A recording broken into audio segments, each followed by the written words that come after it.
The Wheat School on RealAgriculture.com is brought to you by CNMC, Syngenta Canada,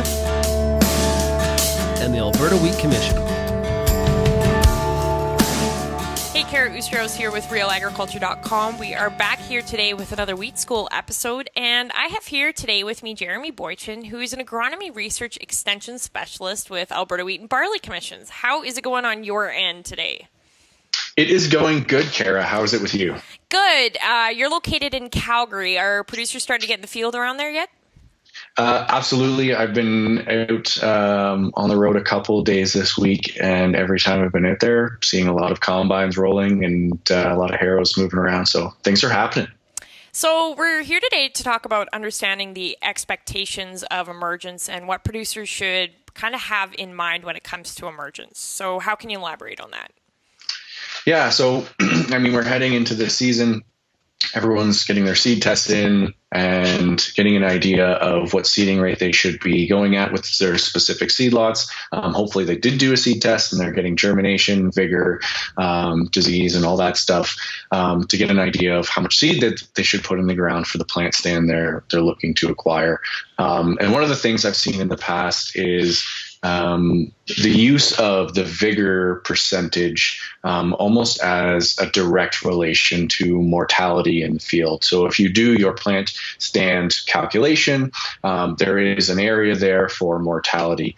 And again, what I've seen is using that number, say you have a vigor of 96, putting in a mortality of 4% because you have 4% mortality, and obviously taking germination into account there. And what I want people to know is vigor tests were not built to give you a direct indication of what kind of emergence you're going to get from your crop. A vigor test was built to get an idea of the strength of a certain seed lot.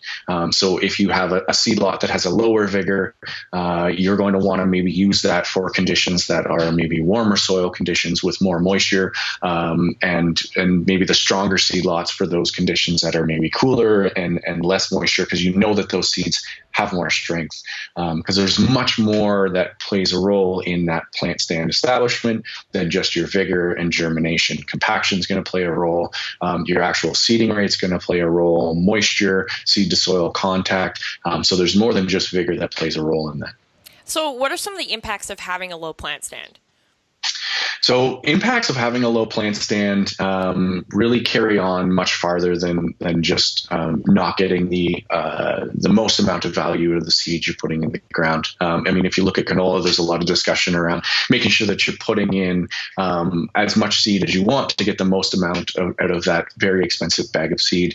Or if you look at cereals, maybe the value of that seed isn't as high initially, but if you're getting a lower plant stand than you expect, you're going to have higher issues with weeds because you're going to have more room for sunlight to get into that soil surface and have more weeds growing. And when you get more of that, you actually get less efficiency of those herbicides, especially on things like wild oats. You're going to get less efficiency potentially of your fertilizer as well, because when you have more weeds growing there, they're going to be stealing some of that fertilizer that you put in. This is even more of a case if you're doing broadcast fertilizer where you're working it in as opposed to banding.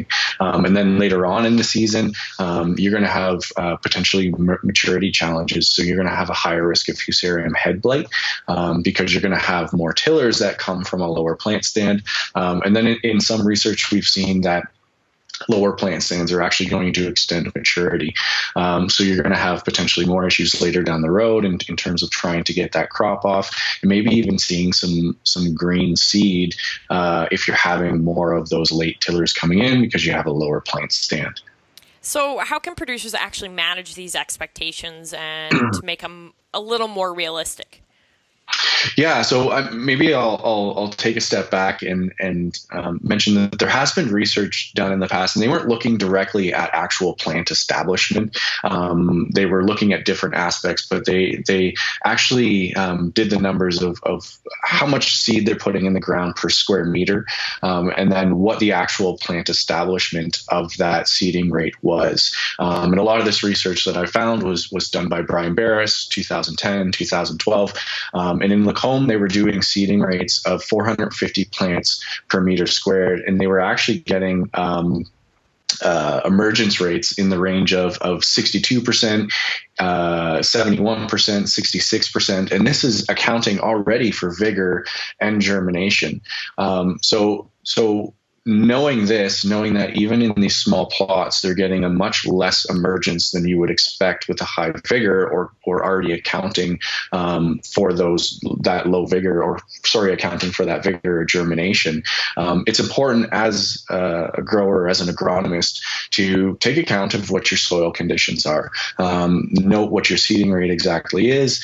Note what the soil temperature is. And then about 3 weeks later after seeding, go through and do an actual plant stand assessment, figure out how much has emerged, and then you're going to get an idea of, under these moisture conditions, under this soil temperature, this is what I can expect for my emergence. So if you do that year by year, you're going to gain a better overall understanding of this year I'm likely to get this type of emergence.